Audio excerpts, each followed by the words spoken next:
Welcome, and so I'm using Neffos X9, and today I'll show you how to clear browsing data. So start off by actually opening up the browser that you use. For me it's going to be the default one, Chrome, and from here once it loads you will have the three little buttons up here, but let me just tap on here and go back so you can, okay, that's how it should look. So three dots up here, and from here you can tap on history and you'll get the entire list of history, as you can see. And from here you can individually delete whatever you want to, or you can also tap clear browsing data, and from here you have a couple options.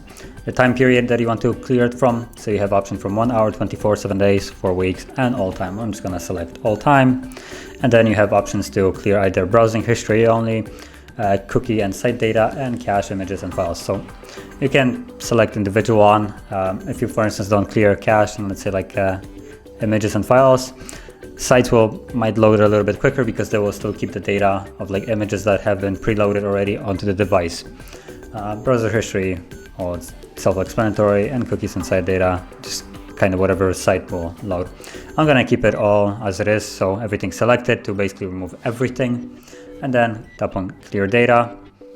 And as you can see, we're back in the history page and there is nothing anymore here. So that is how you would clear the browsing data. And if you found this video helpful, don't forget to hit like, subscribe, and thanks for watching.